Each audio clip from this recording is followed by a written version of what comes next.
and he's here this morning. Richard, good morning.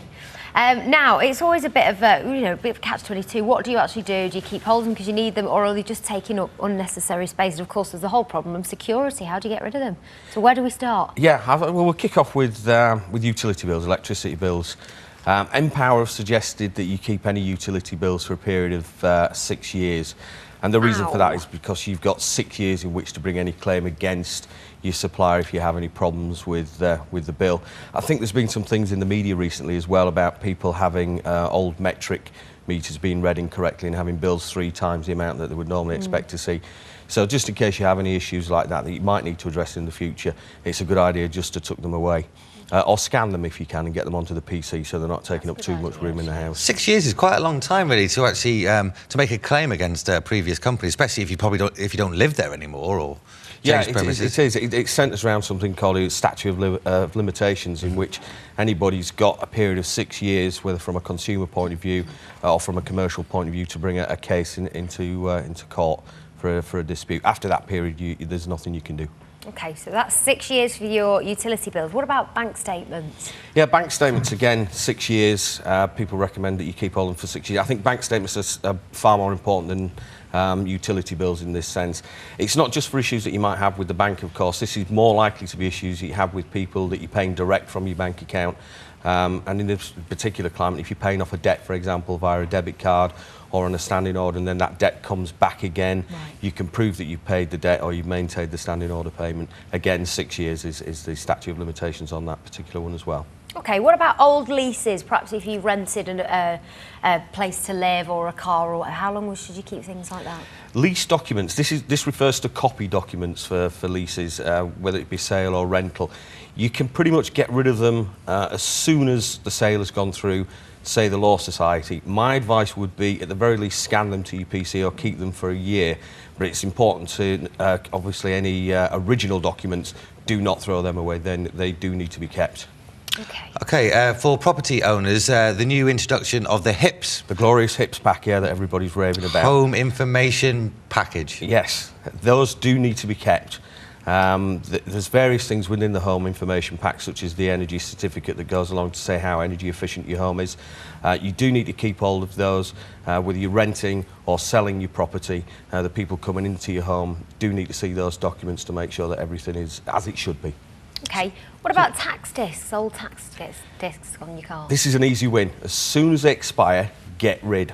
Get rid. If tax discs fall into the wrong hands, they can be abused by criminals. Because there is a danger. Once your tax disc is out of date, you just stick the new one on top of it. Yeah. And I know a lot of people do that. It's funny, as we were putting these together this week, I actually got into my car and I realised I had something like 6 tax discs. I probably got about that as well. So how can the old ones be used under fraudulent purposes when they're out of date? And they have a short shelf life in terms of when they can be abused within a 12-month period. You'll notice that tax discs not only have the date, they have a colour on them as well that corresponds to a 12-month period. So if criminals do get hold of those, they can doctor them, and it can cause you problems, of course, if vehicles are spotted in the wrong place. And it can lead to the cloning of a number plate as well, because, of course, the tax disc needs to match the number plate. OK. Well, sticking with the trusty motorists, MOTs. Yeah, MOTs, VOSA, the Vehicle Operating Services Agency, advise that you keep anything for a minimum of a year, but it's a good idea to keep MOTs for the life of the car. So when you sell the car, you can prove to any prospective buyer that the car's been well maintained and looked after. Full service history. Full service history. What about mobile phone bills? 'Cause another thing in this is a lot of people get them online now, don't they, rather than the paper bill. So what do you do in that? Yeah, I mean, anything that you can get online, put online, or anything that you can scan, if you have a scanner, scan it and get it into the PC rather than keep the hard copy. I'd treat mobile phone bills the same as you would a utility bill. Mobile phone bills have a tendency to go wrong quicker than a landline, for example. So if you do have any problems with bills, overseas calls, texting, that kind of thing, you can refer back to it. And again, you have 6 years in which to make a claim if there are any problems with the bill. I suppose you've been more environmentally conscious as well if you keep everything on your laptop or on your PC, as opposed to all those reams of paper. Absolutely. But the important thing is don't fall into the government's trap of putting it on the laptop and then leaving it on the 615 going out of Manchester Piccadilly. No, yeah. And make sure everything's password protected. Yeah, especially if there's sensitive documents about the nation's security. Absolutely. Indeed. And finally, payslips. Yeah, payslips again, keep those for a period of 6 years.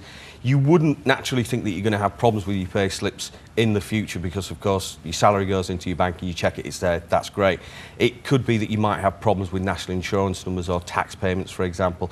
Sometimes national insurance payments do go awry and get paid to the wrong person's account.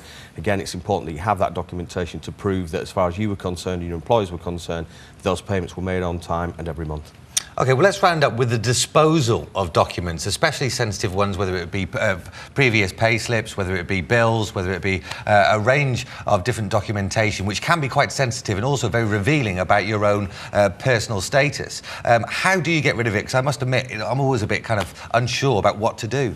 Well, the key thing, if you're unsure, is destroy it, shred it. Just make sure that the documents are totally unusable, burn them if you have a fire in your home, for example. Do not, under any circumstances, just discard them into the general rubbish. Criminals will go through people's waste and actually retrieve these documents, and in the wrong hands, they're as valuable as cash. See, that's not scare tactics, is it? Because, I mean, you always hear this, that people will go through your rubbish and stuff, but... Oh, they'll do it. They will go. There are cases. They'll absolutely do it. And they do it because they think that you think they won't do it. So if you're in any kind of doubt, if you've got any kind of personal documentation that holds anything such as bank account details, name, address, date of birth, anything official looking that can be presented as supporting identification, destroy it before you put it anywhere near the rubbish. Did you get a shredder? Get yourself a little shredder. You can get a little shredder for about £5–6 from some of the stores in town. Staples do a nice range. You can get a nice electric one. Very therapeutic putting documents through. Just very quietly, very quickly, because we are running out of time, but what about any tips for keeping it secure within the home? I mean, obviously you hope that no one's going to come into your house, but any tips where you can perhaps keep it in order and away from... This is probably why using a PC or laptop is best, because that's much easier to secure and you know where everything is. If you're going to store it in the home, make sure it's in something that's not easily taken away from the home. So in a heavy cabinet, for example, something that's locked and secure, and something that's unattractive as well. It's far better that the criminal coming into your home walks out with a DVD player and TV rather than a box full of your documentation.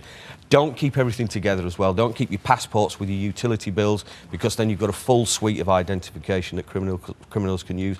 Keep them in a totally separate place. And again, just make sure they're not in an obvious area.